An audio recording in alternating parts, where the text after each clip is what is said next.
나의 자녀들아, 내가 이것을 너희에게 쓰면 너희로 죄를 범하지 않게 하려 함이라. 만일 누가 죄를 범하여도 아버지 앞에서 우리에게 대언자가 있으니 곧 의로우신 예수 그리스도시라. 그는 우리 죄를 위한 화목제물이니 우리만 위할 뿐 아니요 온 세상의 죄를 위하심이라. 아멘.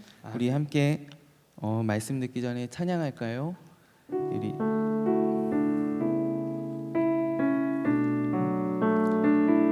주 은혜로 우리가 이곳에 서 있는 줄을 믿고 고백합니다.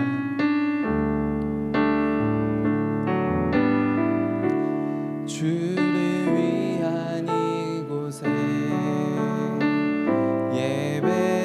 예배하는 자들 중에 그가 찾는 이 없어.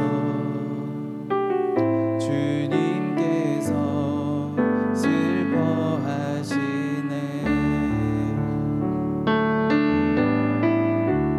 주님이 찾으시는 그 한 사람, 그 예배자. 내가 그 사람 되길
주님이 찾으시는 그 한 사람, 주님 내가 되기를 간절히 원합니다. 주님의 은혜로 오늘 이곳에 우리가 서 있습니다. 하나님, 오늘 이 시간 이 자리 가운데 성령으로 임재하시고 우리 한 사람 한 사람의 마음을 열어 주시옵소서. 한 사람을 찾으시는 주님께서 주님 그 마음에 찾아가 주시고 그 마음을 두드려 주시고 하나님 깨닫게 하시며 주님의 빛 가운데로 나오는 놀라운 역사가 하나님 우리 한 사람 한 사람의 삶 가운데 일어나게 될 줄로 믿습니다. 하나님, 방학을 맞이하여서 우리 많은 지체들이 또 해외로 또 지방으로 고향으로 하나님 기억하여 주시고 지켜보아여 주옵소서. 유럽이 많이 혼란하고 어려운 가운데 있습니다. 여행 가운데 있는 우리 대학원들 한 사람 한 사람 지켜 동행하여 주시기 간절히 원하옵고, 아버지 귀한 예배의 자리 우리 정말 절대로 놓치지 않도록 주여 우리의 마음을 인도하시고 주여 함께하여 주시옵소서. 우리 말씀을 듣는 시간입니다. 우리에게 듣는 마음을 허락하여 주소서. 우리도 말씀 가운데 내게 들려주시는 주님의 음성을 듣게 하시고 가장 부족한 종이 주님 앞에 서 있습니다. 두렵고 떨리는 마음으로 주의 말씀을 들고 섭니다. 하나님 함께하여 주시고 불쌍히 여겨주사 오직 주의 말씀만, 말씀의 생명이, 그 말씀의 능력이, 그 말씀의 역사만이 아버지 우리 대학부 가운데 흘러넘치게 하옵소서. 모든 말씀을 살아계신 주 예수 그리스도의 이름으로 간절히 기도합니다. 아멘. 우리 옆에 있는 지체들과 함께 인사하기를 원하는데, 사랑합니다, 사랑합니다, 우리 사랑합니다, 사랑합니다, 함께 인사하기 원합니다. 우리 지난주까지 우리 계속해서 예수님을 만난 사람들이라는 주제로 이제 제가 그만 물어볼게요. 혈루병 여인과 또 삭개오와 우리 수가성 우물가 여인, 그리고 사도 바울, 마지막 지난주 사도 바울이었죠. 통하여서 이제 예수님을 만난 사람들, 그들이 주님을 만남으로써 무엇을 얻었고 그들의 삶이 어떻게 변화되었는가 이제 함께 나누었습니다. 주님 주시는 평안과 기쁨을, 또 그들이 주님을 만남으로 영적인 눈을 뜨게 되고 또 자기의 가진 것들을 또 이웃들과 나누게 되고 사람들 사랑하게 되고 사람들과의 막힌 벽들이 다 허물어지고 또 영향력 있는 사람이 되고 무언가 훌륭한 사람이 되는 것이 아니라 많은 사람들에게 선한 영향력을 끼칠 수 있는 사람이 된다라는 것입니다. 그리고 성령 충만하여 주님이 주시는 사명을 감당하게 되는 이 놀라운 일들이 바로 주님을 만난 사람들에게 일어나는 일이며, 이것이 여러분들에게도 먼 훗날의 이야기가 아니라 바로 지금 여러분들의 삶 가운데에서 일어나고 있는 일들인 줄로 믿습니다. 이제 우리가 지난주까지요, 이제 예수님을 만난 사람들을 통하여서 이제 간접적으로 그 사람들을 통하여 이제 주님을 이제 알게 되는 거니까요. 이제 우리가 아주 어렴풋하게 어떻게 예수님께 접근을 했었다라고 한다면, 이제 오늘부터는 또 이제 다른 연작으로서요. 이제 성경의 말씀을 통하여서 우리가 직접적으로 성경이 말씀하시는 예수님이 어떠한 분이신가, 예수님 도대체 어떠한 분이신가, 우리가 조금 더 이제 밝히 보기를 원합니다. 우리가 이제 들어갈 때 보통 우리 교회에 나오게 되는 모태신앙이 말고요, 우리 어렸을 때부터 교회 나오는 습관이 들지 않은 사람들이 대개 교회로 나오게 되는 과정들이, 여러분 누가 갑자기 내가 진리가 궁금해서 나왔습니다, 내가 예수님이 누구신지 알고 싶어서 나왔습니다, 사실 이런 사람들은 그렇게 주변에 많지 않잖아요. 찾기가 쉽지 않잖아요. 우리 대부분은 이제 어떻게 나오게 되냐면은 사람들을 통하여서 나오게 된다라는 것이죠.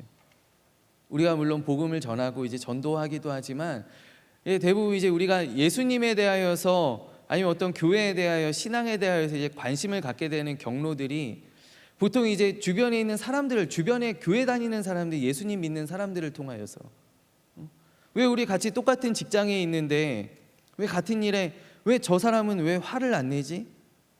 왜 욕을 안 하지? 왜 저렇게 웃는 얼굴이지? 학교에서도 동기들 친구들 사이에 왜 쟤는 저렇게 막 좋은 말만 하지? 막 우리 막 고등학교 때 막 다 막 바닥에 침 뱉고 막 이러고 다니. 왜 쟤는 왜 침을 안 뱉지? 이런 어떤 도대체 제가 너 도대체 왜 그러니? 나 교회 다녀. 이제 교회에 대해서 교회 뭐 하는 거야? 거기 가면 뭐 어떻다는 거야? 보통 이제 사람들을 통하여서 어떤 신앙의 어떤 예수님께 이제 관심을 가지게 되고 또 이제 교회에 나오면서 이제 우리가 점점 이제 예수님에 대하여서 우리 신앙의 믿음에 대해 성경에 대하여서 우리가 점점 더 알아가게 되잖아요. 그래서 우리가 이제 지금까지 어떤 예수님을 만났던 사람, 정말 나도 저 사람처럼 되고 싶어요. 저 사람이 만난 예수님이 도대체 누구시지요? 그 어떤 사람들을 통하여서 우리 수가성의 여인을 통하여서 또 이 삭개오를 통하여서 우리가 예수님을 간접적으로 만났었다라면 이제 우리가 조금 더 깊이 들어가는 거예요. 얕은 물까지 조금 더 깊이 들어가서 우리 정말 성경이 말씀하고 있는 예수님이란 도대체 어떠한 분이신가? 우리가 생각하고 바라는 바가 아니라 우리가 여러분들에게 만약에 예수님이 누구십니까? 라고 물어본다면 아마 여러분들마다 다 대답하는 대답들이 다 틀릴 것입니다. 아마도 예수님은 나의 치료자가 되십니다. 주님 나의 위로자가 되십니다. 주님 내가 어려울 때 나를 도와주셨습니다. 주님은 나의 피할 바위가 되십니다. 주님 나의 도피성이 되십니다. 주님 나의 힘과 능력이십니다. 주님은 아주 멋지신 분, 주님은 왕이십니다. 주님은 메시아이십니다. 대답들이 다 여러분들 아마 다를 거예요. 많은 대답들이 나오게 될 거라고요. 근데 정말로 말씀이 들려주시는 성경이 증거하는 예수님이 과연 어떠한 분이신가? 부족하지만 그러나 오늘 말씀을 나누면서 우리가 함께 은혜 받는 귀한 시간 되기를 원합니다. 예수님께서도 한번 이렇게 물어보신 적이 있어요. 가이사랴 빌립보에서 예수님께 제자들을 향하여서 세상 사람들이 나를 보고 뭐라고 하느냐, 나를 누구라고 하느냐, 예수님 한번 제자들에게 물어보셨죠. 그러자 이제 제자들이 대답할 때 사람들이요 주님을 세례 요한이라고 하더이다, 아니면 엘리야라고 하더이다, 예레미야라고 하더이다, 아니면 아주 능력 있는 선지자 중에 하나라고 하더이다. 예수님께서 또 제자들에게 직접 물어보시잖아요. 너희는 나를 누구로 하느냐? 근데 베드로를 제외하고는 모든 제자들이 잠잠했었다라는 것이죠. 오늘도 많은 사람들이 예수님을 자신의 어떤 필요에 맞게 재단한다라는 것입니다. 그 당시 사람들에게 그런 대답이 왜 나왔느냐? 세례 요한이다. 세례 요한처럼 이제 세례 주고 좀 어떤 혁명가적인 모습들을 예수님께 바라는 거예요. 엘리야다. 엘리야 우상들을 다 태우고 하나님의 거룩한 물로 태우고 우상 선지자들을 다 벌하였던 그 엘리야와 같은 능력을 예수님께 기대하는 거예요. 세상 사람들이 다 자기의 기대와 바램들을, 아니 세상 사람들뿐만 아니라 우리 교회 다니는 사람들도 나의 기대와 나의 바램들을 예수님은 이러한 분이신 줄로 믿습니다. 내가 예수님 이러한 분임을 알고 있습니다. 예수님은 나에게 좋은 점수를 주시는 분이십니다. 예수님은 나의 길을 열어주시는 분이십니다. 우리가 바라는 모습으로 어떤 우리의 필요에 맞게 예수님의 모습들을 재단하지 않습니까? 그러나 이러한 것들은 어떤 가난한 자의 친구요, 예수님 소외된 자들의 친구가 되시고 또 죄인들과 함께 하시고 예수님 치료해 주시고 우리를 위로해 주시고 우리 각자 막 세상 사람들이 원하는 대로 예수님의 모습을 이렇게 이야기하죠. 예수님 아마 지금 오신다면 분명히 나한테 오실 거야. 우리 커뮤니티에 오실 거야. 우리 공동체에 오실 거야. 예수님을 자기에 맞게 재단하지 않는 거야. 그러나 이러한 것들은 사실 예수님이 가지고 계신 어떤 단편적인 모습이지 그 예수님의 존재 자체를 사실 설명해 주지는 못하잖아요. 만약에 제가 여러분들에게 여러분 정구일이 누구입니까? 왜 다 모르는 척하세요? 저요. 앞에 있는 저 말이죠. 정구일이 누구냐라고 물을 때 여러분들이 많은 대답을 아마 할 수 있을 거예요. 축자랄입니다. 축구 잘하는 사람이. 커피 내리는 사람. 아민이 아빠. 무서우신 분. 뭐 여러 가지 모양으로 막 찬양할 때 뛰는 사람, 뭐 여러 가지 모습으로 저에 대해서 이야기하잖아요. 그런데 여러분, 저의 어떤 존재와 저의 사명을 가장 잘 설명해 줄 수 있는 단어가 여러분 무엇입니까? 바로 두말할 것 없이 목사이죠. 목사. 다 틀린 말은 아닙니다. 제가 커피를 좋아하기도 하고요, 축구 보는 거 좋아하고, 아민이 아빠인 것도 맞죠. 뭐 사실과는 좀 다르지만 저를 무섭게 여기는 사람들도 많이 있습니다. 그러나 이러한 것들이 다 맞긴 맞아요. 맞긴 맞지만, 그러나 저를 가장 잘 설명해 줄 수 있는 말은 아니에요. 우리가 예수님에 대해 사람들이 할 때 맞아요, 다 맞아요. 예수님 나의 친구이시죠. 예수님 또 나의 아버지 같죠. 예수님 나의 어머니 같습니다. 예수님, 내가 병 고침 받은 경험이 있다면 예수님 나의 치료자가 되십니다. 내가 힘들 때 예수님으로부터 힘을 얻었었다면 주님 나의 위로자 되는 거 맞습니다. 다 맞지만, 그러나 이러한 말들이, 이러한 단어들이 예수님을 어떻게 하나로 딱 설명해 줄 수는 없다라는 것이에요. 그러니까 우리가 예수님에 대하여 이야기할 때 예수님에 대하여 말씀하는 가장 근본적인 어떤 대답을 놓친다라고 한다면, 우리는 예수님에 대하여서 다 아는 것이 아니라 예수님에 대해 부분적으로 알고 있다라는 것이죠. 모두가 될 수 없다라는 것입니다. 그래서 오늘 제가 계획하기로는, 제가 묵상하면서 계획하기로는, 제가 이제 앞으로 한 3주 정도 이제 우리가 예수님이 어떠한 분이신가에 대해서 함께 나누기를 원하는데요. 오늘은 첫 번째로, 오늘 지금 화면이 고장이 났어요. 그래서 제목이 안 보이죠. 오늘 어떠한 제목을 제가 가지고 나왔냐면요, 대언자이신 예수 그리스도. 예수님은 누구시냐? 예수님이 어떠한 분이시냐? 대언자이시다. 우리의 대언자이시다. 오늘 요한일서 2장 말씀에 만일 누가 죄를 범하여도 아버지 앞에서 우리에게 대언자가 있으니 곧 의로우신 예수 그리스도시니라. 예수님은 우리의 대언자가 되신다. 다음 주를 위하여서 제가 조금 이제 예고를 하자면요, 다음 주는 대제사장이신 예수 그리스도, 예수님 우리의 대제사장이 되신. 그 다음 주는 무엇일까요? 예수님 우리의 화목제물이 되신 예수 그리스도. 화목제물, 대언자, 대제사장, 그리고 화목제물, 세 가지를 가지고 저와 여러분들이 함께 주님을 더욱더 깊이 알아가는 그러한 시간이 되면 좋겠습니다. 또 예수님의 정말로 본질적인 사역이 무엇인가, 예수님께서 정말로 우리에게 베풀어 주시는 은혜가 무엇인가, 우리가 함께 나누었으면 좋겠는데요. 여러분, 교회를 오랫동안 다닌 사람들,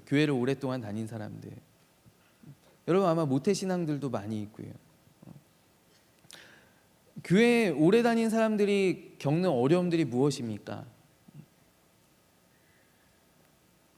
교회를 사실 이제 막 나오기 시작하면요, 이제 막 기쁨 때문에 막 좋고요, 막 너무나 찬양 시간도 너무나 좋고, 말씀도 너무나 귀에 쏙쏙 들어오고, 여러분 다 좋지요. 그러나 교회를 우리가 오래 다니면은 이제 한 번씩 이제 하게 되는 고민들이 있는데, 저한테도 이제 자주 찾아오는 그런 내용들이 무엇이냐면 바로 죄의 문제다라는, 죄의 문제. 이 죄의 문제를 빼놓고서는 사실 우리의 존재에 대해서 이야기할 수 있는 것이 없습니다. 죄의 문제를 가지고 있다. 교회 생활을 오래 한다고 해서, 내가 믿음 생활을 오래 한다고 해서 이 죄의 문제가 내 안에 사로잡고 있는, 나를 사로잡고 있는 이 죄의 문제가 떠나가는 것이 아니다라는 것입니다. 교회에 그래서 두 종류의 사람이 있습니다. 두 종류의 사람이 있다고 생각합니다. 한 사람은 이제 교회에 나오면서도 늘 죄책감에 시달리는 사람입니다. 우리가 늘 알면서도 짓는 우리 자범죄들이, 나의 마음속에서 솟아나는 악한 생각들이, 타인을 향한 미움들이, 내 분노와 내 짜증들이, 또 낙심하는 내 믿음 없어 보이는 것 같은 그러한 마음들이 나를 한없이 힘들게 한다는 거예요. 정말 힘들게 신앙생활하는 사람들이 있습니다. 목사님, 왜 저는 교회 나올 때는 너무 좋은데요, 말씀 들을 때는 너무 좋은데요, 내가 이렇게 해야지라고 결심하고 결단하고 내려가는데요, 나는 세상에 나가면 또 넘어집니다. 내가 끊지 못하는 죄악들이 있습니다. 나의 마음가운데 늘 미움이 솟아오릅니다. 내가 우리 교회, 우리 팀에도 내가 누구 얼굴만 보면 너무나 화가 치밀어 올라서 내가 견딜 수가 없습니다. 근데 그러한 화가 치밀어 오르는 내 모습 때문에 내가 너무나 힘들다라는 것이죠. 왜 예수 믿는 내가 왜 이럴까? 교회 다니는 내가 왜 이러지? 너무나 힘들어하는 사람들이 있죠. 그 또 한 가지 부류는 어떠한 사람들이냐 하면 예수님의 이제 어떤 죄 사함의 그 구원의 역사, 그게 너무나 자유한 거예요. 너무나 자유해. 아무 거리낌이 없어요. 힘들어하지 않아요. 성경을 오해해서 나는 죄를 지어도 주님이 다 용서해 주시니까, 주님이 나를 사랑하시니까, 사랑의 하나님이시니까, 사랑의 예수님이시니까 내가 교회 다니면 너무 자유롭게 막 죄 짓는데 거리낌이 없고, 내가 이미 속으로 다 합리화시키고 다 자유함을 얻어놓은 거예요. 그래서 막 그러한 사람들이 있지 않는가. 여러분, 성경에서도 이 문제를 굉장히 예민하게 다루는데요. 성경은, 사도들은 우리에게 끊임없이 죄를 짓지 말라라고 권면해요. 죄 지으면 안 됩니다. 죄 지으면 안 됩니다. 여러분, 죄를 멀리 하십시오. 여러분 안에 있는 쓴뿌리들을 뽑아내십시오. 여러분, 제발 옛사람으로 돌아가지 마십시오. 성경이 늘 우리에게 끊임없이 죄 짓지 말라라고 권면하지요. 또 때로는 경고하죠. 엄중하게 경고하지요. 아직도 죄 가운데 행하고 있다면 당신은 어둠 가운데 있는 사람입니다. 내가 빛 가운데 있다라고 하면서 아직도 어둠 가운데 있는 사람들은 큰일 나는 것입니다. 성경이 엄중하게 경고합니다. 그런데 우리가 또 사실 살다 보면 그렇지 않죠. 내가 짓고 싶어서가 아니라 또 나의 본성에 이끌려 내가 어쩔 수 없이 그런 짓는 죄들이, 잘못들이 여러분 있지 않냐라는 것입니다.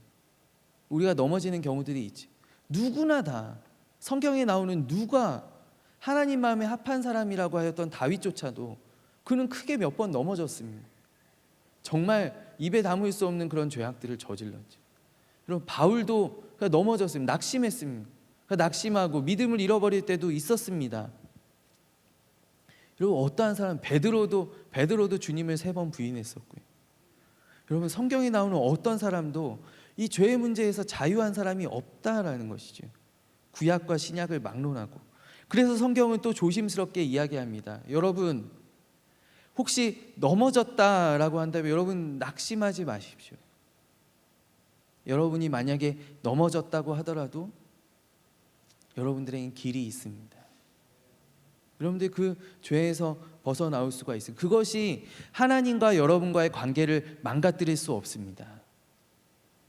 성경이 조심스럽게 죄를 짓지 마십시오. 그러나 또 혹시 지었다면 괜찮습니다. 일어나서 나아오십시오. 거기서 실망하고 좌절하고 낙심하지 마십시오. 다시 일어나. 끊임없이 이런 권면이 되풀이되는 거예요. 사실 성경은. 여러분, 제발 넘어지지 마십시오. 세상에 지면 안 됩니다.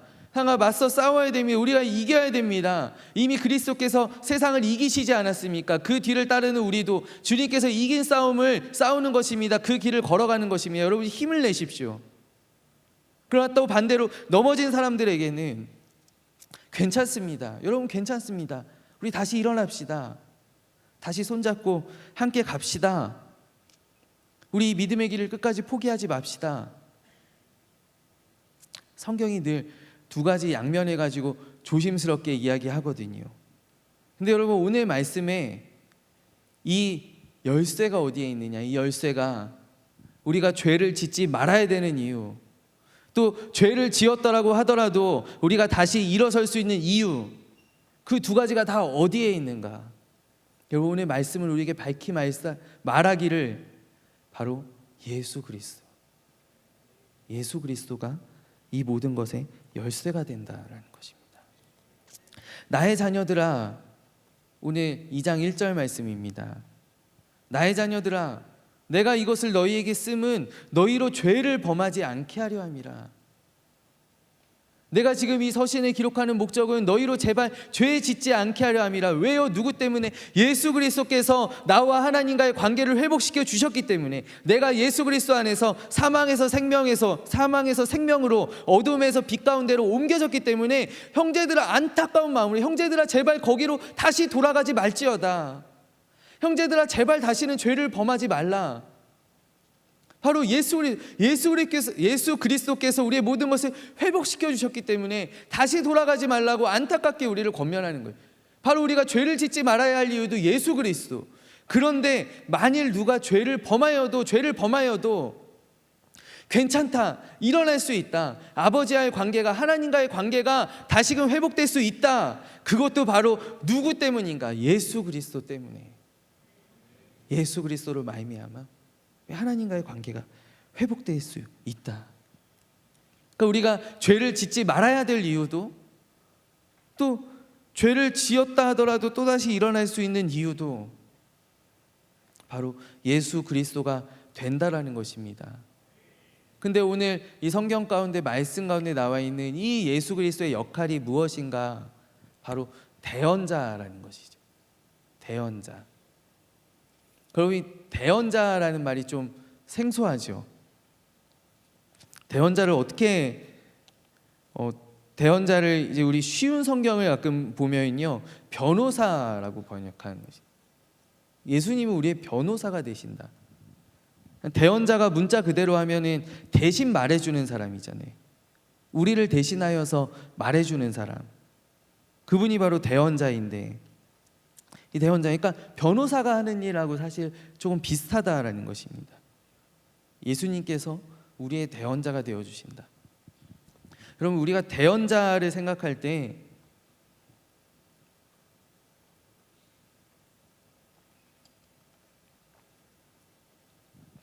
성경 가운데 대언자의 역할이 잘 나타나 있는 이야기 중에 하나가, 저는 다윗과 압살롬의 이야기라고 생각합니다. 다윗과 압살롬, 여러분 둘 다 아시죠? 제가 더 부연 안 해도 괜찮죠. 이 압살롬이 누구냐면 다윗의 셋째 아들이죠. 다윗 왕의 셋째 아들인데, 이 압살롬이 다윗 왕 앞에서 큰 잘못을 하는데, 사실 이거는 이제 그가 이제 분노를 표출하는 게 너무 과했지만 사실 응당한 일이었어요. 그 배다른 형제인 암논이 자기의 누이인 다말에게 몹쓸 짓을 했기 때문에 그가 이제 기회를 엿보다가 그 형 암논을 이제 죽이지요. 이제 반란을 일으키지요. 그리고 숨어 있는 그에게, 그도 이제 사실 다윗 왕의 아들이, 다윗 왕이 첫째 아들을 잃었지만 내가 셋째 아들까지 잃을 수가 없는 거예요. 그래서 압살롬에게 다시 손을 내미고 압살롬을 이제 여기 수도의 예루살렘에 이제 와 있으라라고 이야기해요. 그럼 나중에 결국은 압살롬이 이제 다윗을 향하여 반역을 일으키게 되는데, 저는 압살롬이 처음부터 반역을 일으킬 생각은 아니었다라고 생각합니다. 왜냐하면 압살롬이 형 암논을 이제 살해할 때, 그때 그가 이미 군사들을 동원했어요. 군사들을 동원해서 형 압살롬을 이제 벌하였어요. 자기 이제 원수를 갚았죠. 보복을 했죠. 근데 그가 만약에 처음부터 반역할 마음이 있었다면 그 기세로 그냥 몰아서 아마 예루살렘으로 왔을 거예요. 거기서 깃발을 들었을 거예요. 근데 그는 그렇지 않았어요. 그는 그렇게 잘못을 저질렀지만 그가 간절히 바랬던 것은 아버지 다윗 왕과의 관계를 회복하는 것을 바랬다라는 거예요. 근데 그가 나중에 결국 반란을 일으키게 된 것은 아버지와의 관계가 회복되지 않았기 때문에, 길이 없었기 때문에 사실 반란을 일으키게 된 것이거든요. 근데 그가 이제 서울에 와서 쓴 수가 무엇이냐면, 그가 다윗 왕의 아들임에도 불구하고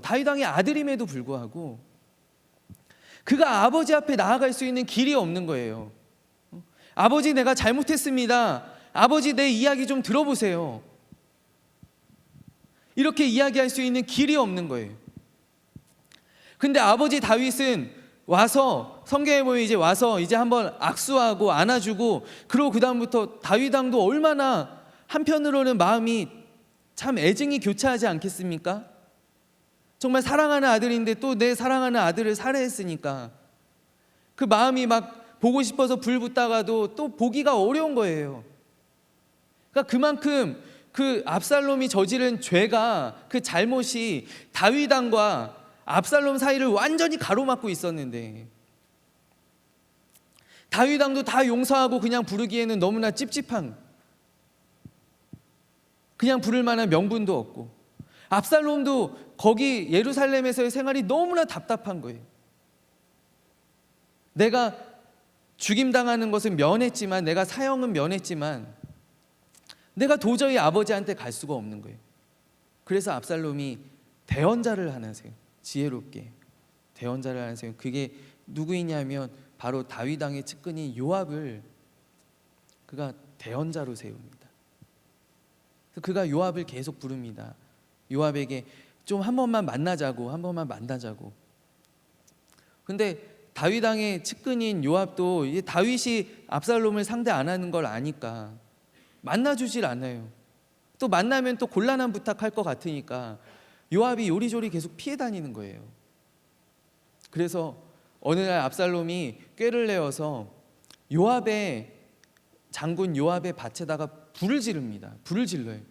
그러니까 요압이 막 씩씩거리면서 막 찾아오죠. 너 왜 남의 멀쩡한 밭에다가 불을 지르냐고 막 찾아오니까 그제서야 압살롬이 내가 부를 때는 그렇게 안 오더니 불 지르니까 오는구나 이러면서 내 부탁 좀 제발 들어달라. 내 부탁. 우리 아버지한테 가서 한 번만 내 얘기 좀 해달라고. 아버지가 나를 용서하신 건지, 아버지가 정말 나한테 마음이 있는 건지, 아니면 나를 죽이시려고 나를 완전히 미워하시는데 그냥 참고 계시는 건지 내가 아리까리하니까 아버지한테 가서 좀 알아봐 달라고, 아버지하고 나 좀 연결 좀 해달라고. 그래서 요압이 가서 다윗 왕과 압살롬을 화해시킵니다. 화해시켜요. 근데 그 화해가 사실 온전하지 못하여서 이제 압살롬이 결국 반역을 일으키게 되죠. 여러분, 바로 이게 대언자다라는 것입니다. 아들조차도 아버지 앞에 나아가기가 너무나 어려워서 그가 대언자를 찾고 아버지의 최측근 가운데 대언자를 구하는 것입니다. 그리고 이게 바로 대언자예요. 나 대신 말해줄 수 있는 사람, 누가 가서 내 얘기 좀 해줄 수 있는 사람, 누가 가서 아버지와 나 사이를, 하나님과 나 사이를 중재해 줄 수 있는 사람, 다시금 연결해 줄 수 있는 사람, 이게 바로 대언자인데, 오늘 예수님께서 우리에게 해주시는 역할이 무엇인가? 바로 하나님과 나를 연결해 주는 대언자가 된다라는 것입니다. 근데 실로 예수님은 우리에게 완벽한 대언자가 되는 줄로 믿습니다. 왜 그러한가요? 왜 그러한가? 첫째로 이제 살펴보면요, 예수님이 어떻게 우리의 완전한 대언자가 되시는가? 첫 번째 이유는 하나님께서 예수님을 보내셨다라는 거죠. 하나님께서 예수님을 보내셨다. 여러분, 만약에 한번 제가 앞에 한 이야기를 바꾸어서 생각해 봅시다. 만약에 압살롬이 대언자를 구해서 다윗 왕에게 보낸 것이 아니라 다윗 왕이 정말 압살롬을 내가 용서하고 내가 다시 가까이 궁으로 불러들이고 내가 다시 화목하고 화해하고 싶은데, 정말 들끓는 마음으로, 다윗 왕이 들끓는 마음으로 만약에 측근 중에 하나를 압살롬에게 보냈었다면, 압살롬아 나와 화해하자, 다시금 궁전으로 들어오라, 내가 어떻게 두 아들을 다 잃을 수 있겠느냐, 내가 다 용서할 테니 너는 나랑 같이 살자.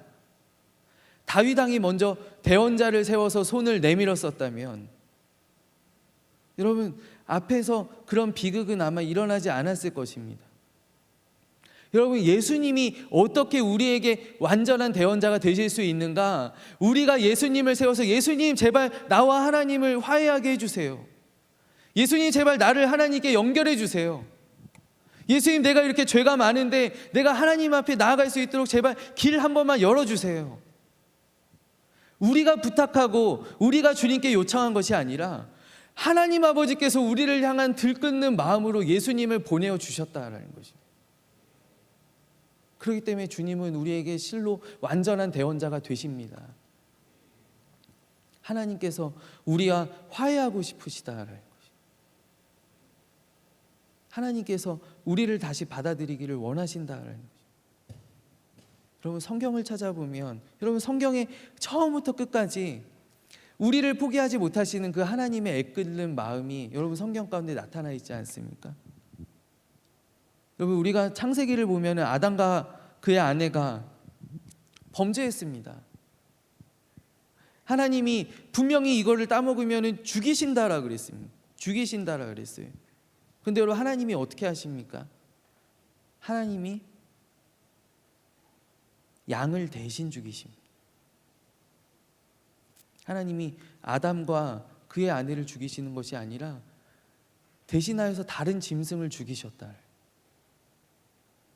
그때의 죄 때문에 이스라엘을 향하는 애끓는 하나님의 마음을 계속 돌아오라 나 좀 사랑해다오. 율법도 뭐 율법이 너는 마음과 정성과 뜻을 다하여 내 하나님 여호와를 사랑하라. 제발 나를 사랑해다오. 화해하자. 근데 여러분 우리가 그렇지를 못하는 거예요. 우리가 여러분 영적인 피조물이기 때문에 우리는 늘 내가 하나님의 자리에 올라가고 싶어 하는 거예요. 그리고 우리의 본성이 그렇잖아요. 여러분 그건 인간만이 가지고 있는 본성이거든요. 여러분 만약에 여러분들이 키우는 애완동물이 여러분 강아지가 여러분들 강아지 중에 그런 생각하는 강아지가 있겠습니까? 내가 언젠가 내가 저 주인이 차는 저 차 고급차 내가 한번 몰아봐야 되겠다. 내가 우리 주인이 먹는 저 좋은 음식 내가 한번 먹어봐야 되겠다. 내가 주인의 침대에 올라가서 내가 한번 잡아야 되겠다. 여러분 짐승들은 그런 생각을 못해요. 할 수가 없어요. 그들이 영적인 피조물이 아니기 때문에. 근데 우리는 끊임없이 그러한 생각들을 어떻게 하면 내가 하나님 될 수 있을까? 우리는 끊임없이 저 선악을 알게 하는 나무의 열매를 노리고 있다. 그래서 여러분 교회 다니면서 가장 힘들고 가장 부딪히는 것이 무엇이에요? 내 삶의 주인이 내가 되지 못한다라는 거예요. 우리가 하다못해 다른 것들은 내 마음대로 못해도 나 자신만큼은 나만큼은 내가 내 마음대로 하고 싶은데 내가 가고 싶은데 가고 싶고 내가 놀고 싶은데 가서 놀고 싶고 내가 먹고 싶은 거 먹고 싶고 내가 마시고 싶은 거 마시고 싶은데 그게 바로 우리의 본성이에요. 우리는 하나님과 화해를 시도하지 않아요. 내가 하나님께 나아가야 되겠다. 내가 하나님을 잘 믿어야 되겠다. 어떻게 하면 내가 하나님께 더 가까이 갈 수 있을까? 이러한 고민들을 여러분 어둠 가운데 있는 사람들은 할 수가 없어요. 그런데 하나님께서 우리를 사랑하심으로 예수님을 대언자로 보내어 주셨다라는 것입니다.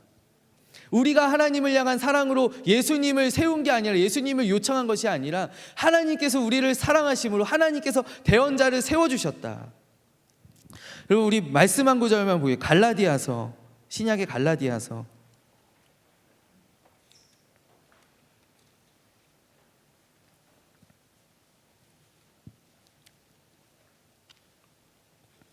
갈라디아서 4장 4절과 5절 말씀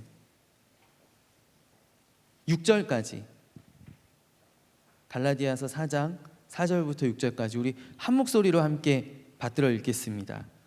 때가 차매 하나님이 그 아들을 보내사 여자에게서 나게 하시고 율법 아래에 나게 하신 것은 율법 아래에 있는 자들을 속량하시고 우리로 아들의 명분을 얻게 하려 하심이라. 너희가 아들임으로 하나님이 그 아들의 영을 우리 마음 가운데 보내사 아빠 아버지라 부르게 하셨느니라.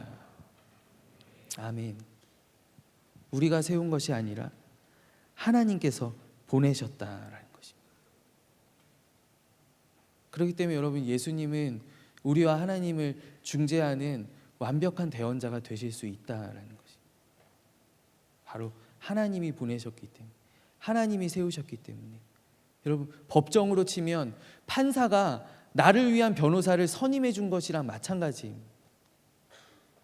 내가 죄인으로서 법정에 서게 되었는데 나를 판결하는, 나를 재판하는 판사가 변호사를 날 위해 내가 선임하여서 나 변호해 주세요 하는 것이 아니라 그 판결하는 판사가 나를 위하여 변호사를 세워주었다라는 것입니다. 어떻게 우리가 이기지 않을 수가 있겠습니까? 어떻게 우리가 그 재판에서 승리하지 않을 수가 있겠습니까? 어떻게 우리가 무죄 판결을 받지 않을 수가 있겠습니까? 바로 하나님께서 예수님을 우리를 위하여 세워주셨다.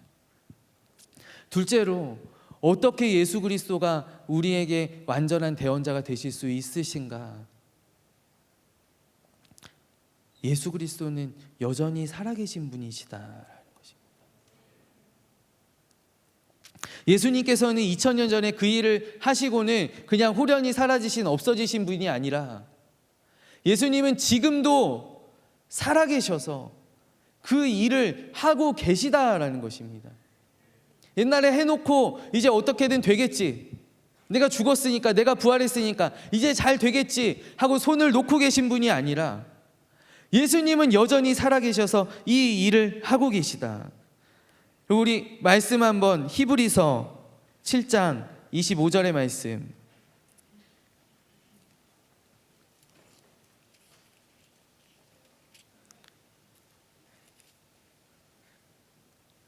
제가 받들어 읽겠습니다. 여러분, 하나님의 말씀을 들어보십시오. 그러므로 자기를 힘입어 하나님께 나아가는 자들을 온전히 구원하실 수 있으니 이는 그가 항상 살아계셔서 그들을 위하여 간구하심이라. 여러분, 그렇기 때문에 구약의 어떤 제사장, 구약의 대언자, 어떠한 선지자와는 본질적으로 예수님은 다르시다라는 것입니다. 예수님께서 이 땅에 계실 때, 이 땅에서 사역하실 때 많은 병자들을, 많은 가난한 자들, 많은 죄인들을 보살펴 주셨던 것 같이, 여러분, 그것은, 여러분, 저는 하나님의 마음을 우리에게 보여주시는 예표다라고 생각합니다. 여러분, 예수님께서 이 땅에 오셔서 딱 3년 공생애를 사셨는데, 여러분, 그러면 그 시절, 그때 예수님을 만났던 사람들만 그러한 혜택을 입었던 것이냐? 그러한 은혜를, 그러한 병 고침을, 그러한 죄 용서함을, 그러한 혜택을 그 시대 그 사람들만 받았던가? 아니요. 여러분, 저는 예수님께서 십자가 지시기 위하여 오셨지만, 그러나 그분이 3년의 세월 동안 그렇게 수많은 사람들을 만나시고 고치시고 먹이시고 가르치시고 그들을 회복시켜 주셨던 것은 바로 우리를 향한 하나님 아버지의 마음을 예수님께서 보여주셨다라고 믿습니다. 그 보여주셨던 일들을, 그 보여주신 하나님의 마음을 예수님께서는 지금도 살아계셔서 하나님 보좌 우편에서 우리를 위하여 그 일들을 여전히 하고 계시다라는 것입니다. 하고 계시다. 그렇기 때문에 주님은 우리의 완전한 대언자가 되실 수 있으시다라는 것입니다. 또 한 가지, 예수님께서는 어떻게 우리의 완전한 대언자가 되실 수 있으신가? 여러분, 예수님께서 얼마나 우리에게 주신 큰 선물이요 은혜인지 한번 생각해 보십시오. 예수님은 늘 하나님 앞에 서 계시다라는 것입니다. 그러니까 예수님은 하나님께서 세우신 분이요, 예수님은 지금도 살아계셔서 그분의 사역을 감당하고 계신 분이신데, 이분이 또 왜 좋은가 하면은 이분은 지금 하나님 앞에 늘 서 계시다라는 것이죠. 한번 생각해 볼래요? 우리가 일이 있을 때만 예수님께서 하나님 앞에 나아가는 것이 아니시다라는 것입니다.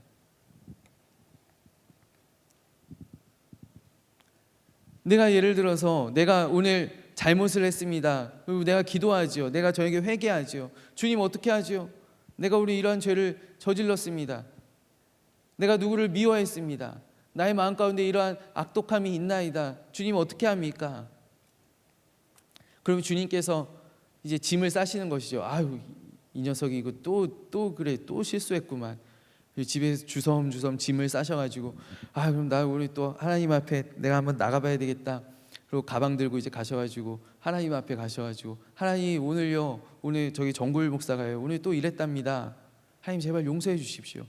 내가 있지 않습니까? 주님, 용서해 주세요.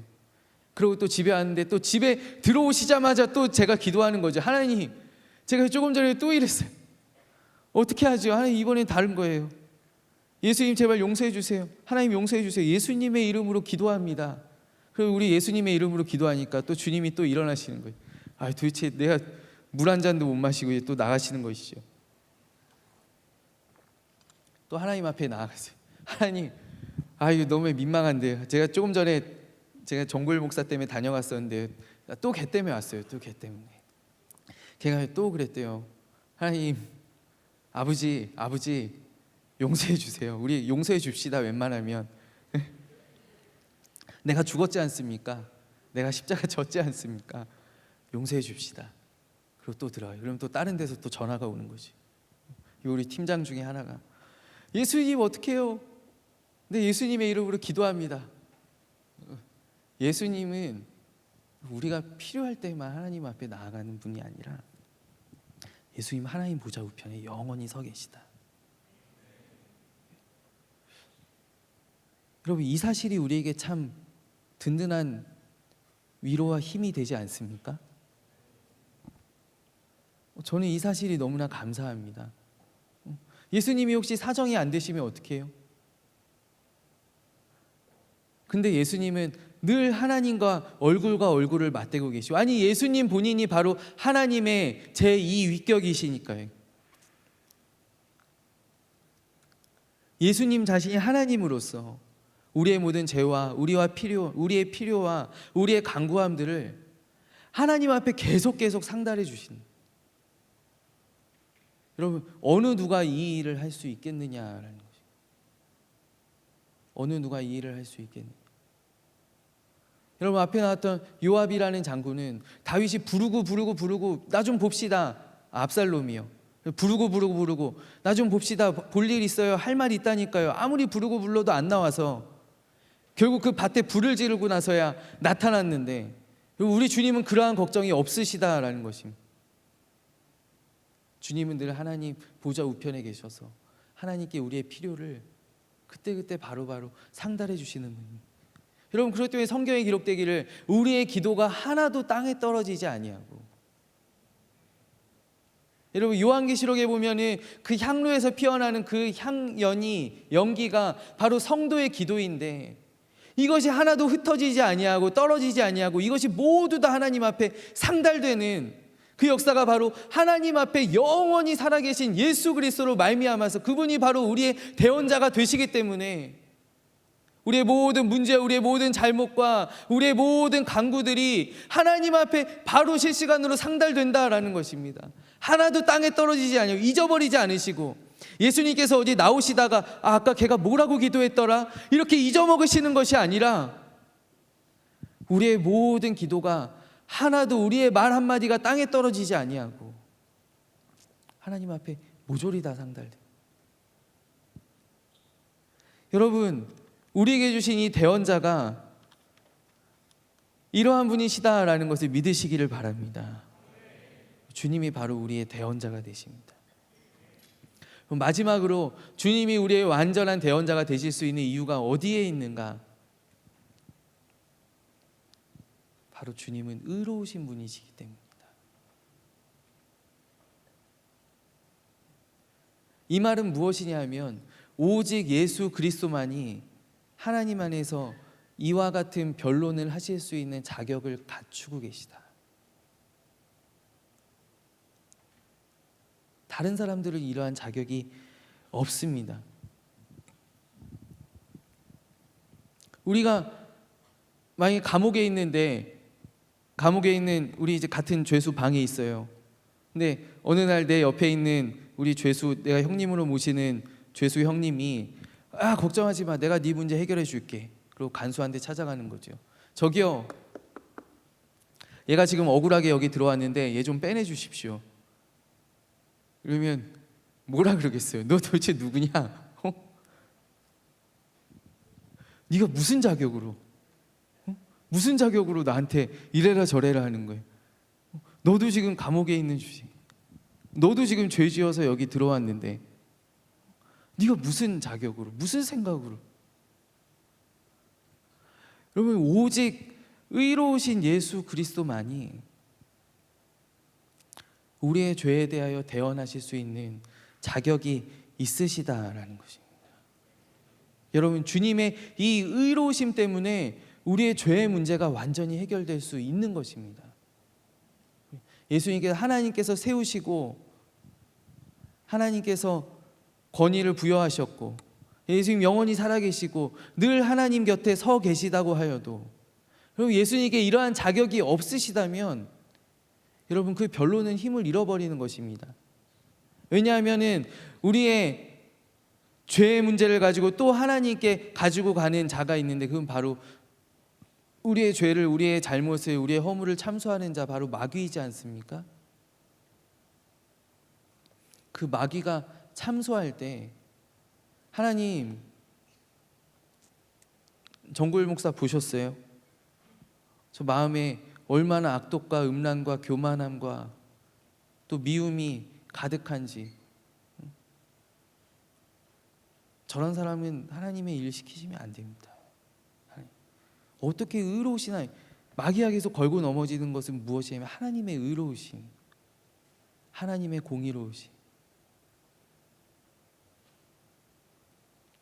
어떻게 우주를 통치하는 왕께서, 어떻게 의로우신 분께서 저런 사람에게 하나님의 일을 맡기신단 말입니까? 하나님, 그러면 안 되죠. 그럼 꼼짝할 수 없는 것이죠.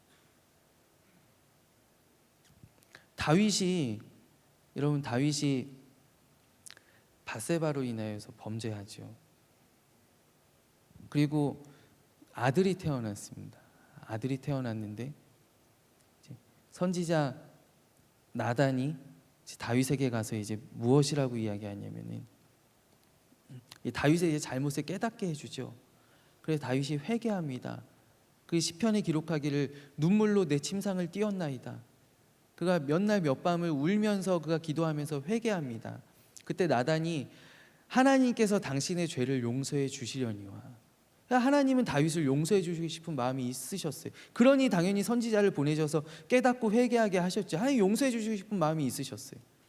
그런데 그 아들은 죽을 것입니다. 왜냐하면 참소하는 자가, 마귀 사탄이 걸고 넘어진다라는 거예요. 하나님 그냥 용서하시면 어떡합니까?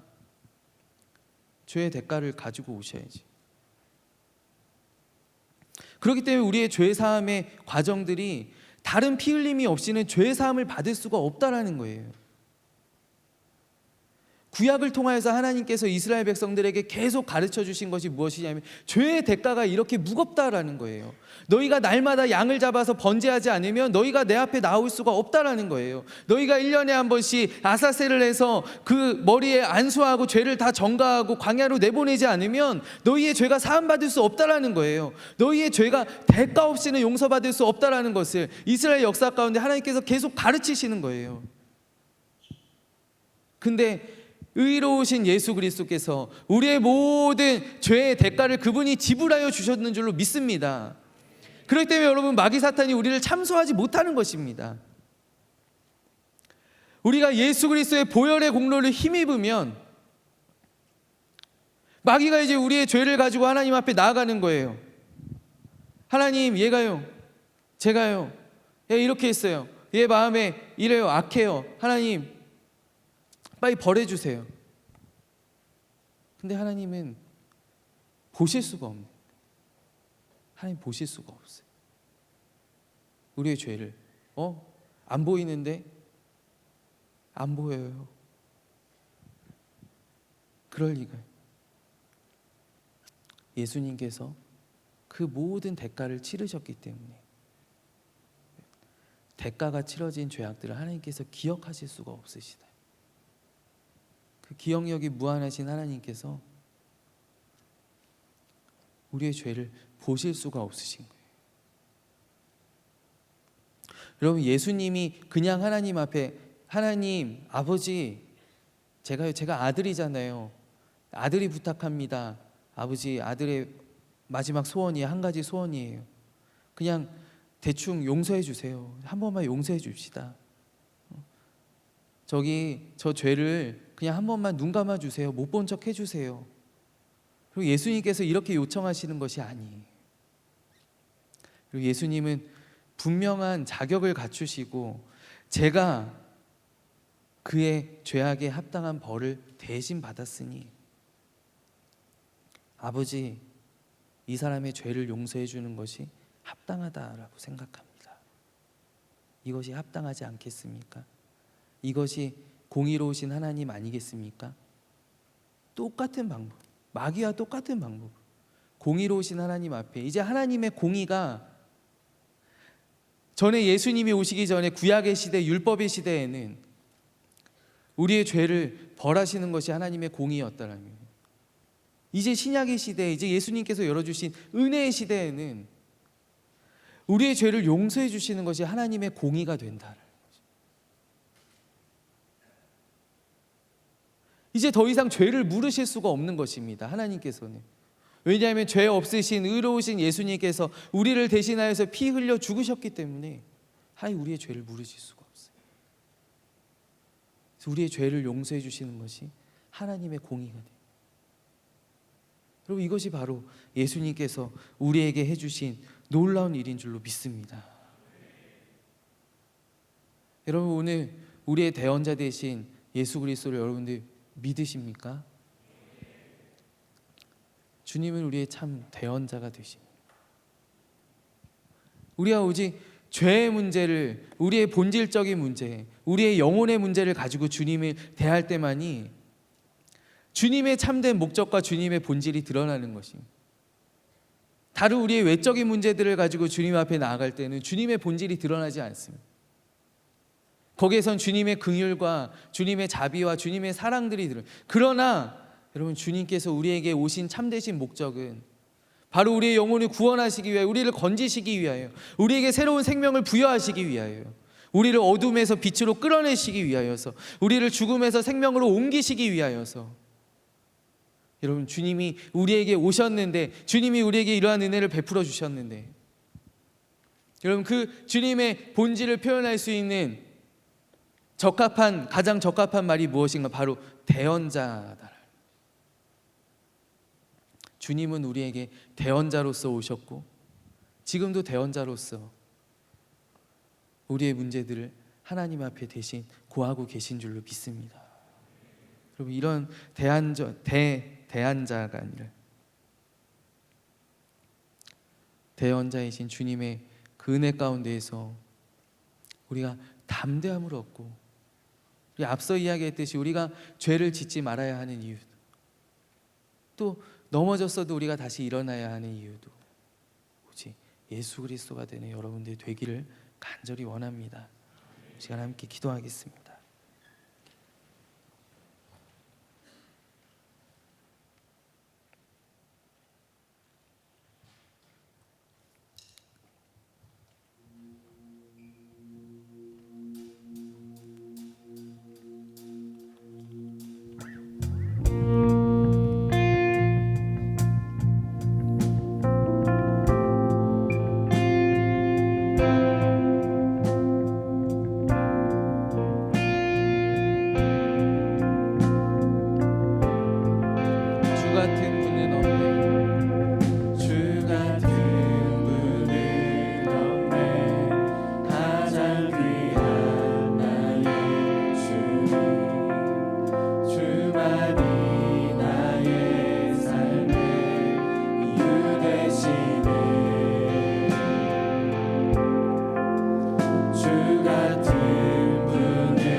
같은 분은 없네.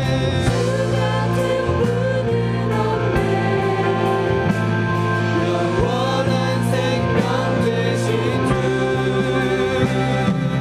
그 사랑 변함없고 우리와 함께 하시네.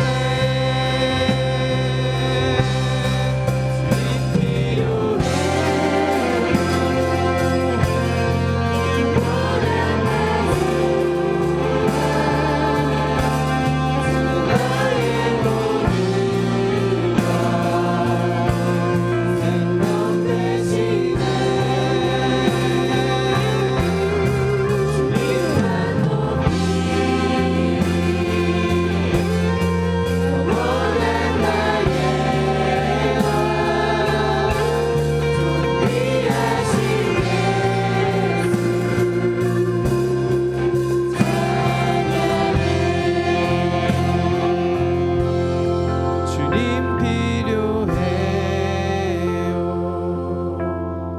영원한 내 소망, 주 나의 모든 것, 생명 내시네. 주님만 높이리. 영원한 나의 왕, 존귀하신 예수 찬양해. 우리 시간 함께 기도할 때 우리 대언자 되시는 우리 온전하신 완전하신 예수 그리스도를 우리가 믿음의 눈으로 바라보기를 원합니다. 하나님 아버지, 내가 믿기를 원합니다. 이제 죄의 사슬이 더 이상 나를 결박할 수 없으며, 주님, 나는 오늘도 넘어지고 또 넘어지지만 그러나 나는 예수의 이름으로,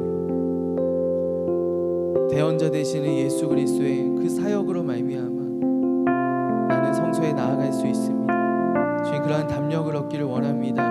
그러한 믿음을, 주님, 사탄이 나의 죄책감이 흔들 수 없는 그러한 믿음을 주님 나에게 허락하여 주시옵소서. 주님, 참으로 주님 하신 일들을 인하여서 주님을 찬양합니다. 주님 감사합니다. 주님께 영광 돌리기 원합니다. 주님 안에서 내가 더 이상 죄 짓지 않기를 원합니다. 주님께서 나에게 이러한 자유를 주셨으니 생명으로 나를 자유케 하셨사오니 하나님, 내가 그 받은 은혜를 가지고 주님을 위하여 살게 하여 주옵소서. 다시는 더러운 죄의 구덩이로 내가 다시금 들어가지 않도록 하나님, 나를 강한 오른손으로 붙들어 주시옵소서. 이가 우리 주님의 이름에 간절하게 부르짖고 뜨거운 마음으로 기도합시다. 주여, 주여, 주여.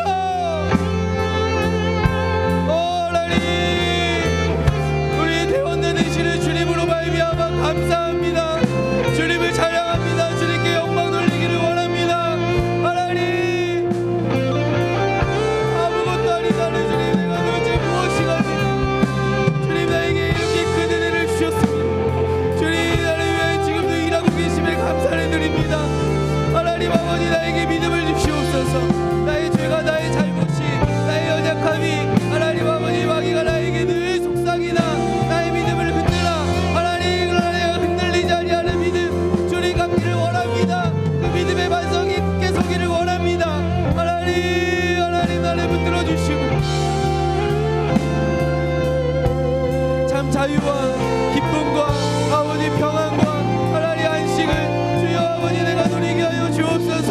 주님, 내가 누리게 하여 주옵소서.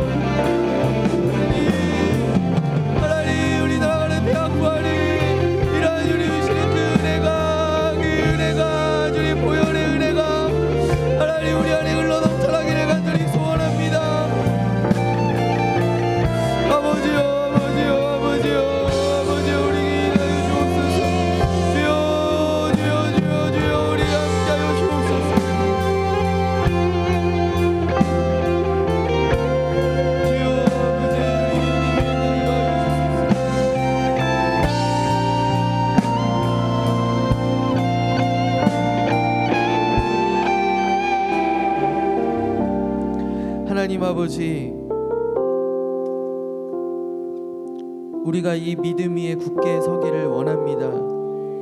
주님, 우리가 다시는 우리의 죄 때문에, 아버지, 우리의 본성 때문에 흔들리지 않겠습니다. 주님께서 이미 이기신 싸움을, 주님이 완성하신 길을 하나님 우리가 믿음으로 걸어가는 줄 믿습니다. 우리 대언자 되신 주님, 주님으로 말미암아 감사를 드립니다. 우리가 우리의 환경 때문에, 우리의 문제 때문에 주님께 시험 들고 주님께 마음 상하고 주님으로 인하여 낙심치 않도록 주님 우리를 붙들어 주시옵소서. 우리를 살리시고 우리의 생명 주시고 우리도 우리를 구원하시기 위하여, 우리를 돌보시기 위하여 아버지 하나님 앞에 대언자로 서 계신 그 주님을 우리가 의지하며 우리 있는 모습 그대로 저 은혜의 보좌 앞에 담대히 나아가는 우리 유송의 젊은이들이 다 되게 하여 주시옵소서. 큰 믿음 주시기를 원합니다. 믿음 주시기를 원합니다. 하나님, 우리 사랑하는 대학부 더욱더 부흥케 하시고 주님을 사랑하는 젊은이들이 여기 모였습니다. 우리 함께 찬양하고 함께 예배하고 우리 뜨겁게 주님 기도합니다. 하나님, 이곳에 우리에게 임재하여 주셔서 우리로 더욱더 깊은 곳으로 들어갈 수 있는 은혜를 하나님, 이 영적인 계절, 이 여름에 하나님 우리에게 부어 주시옵소서.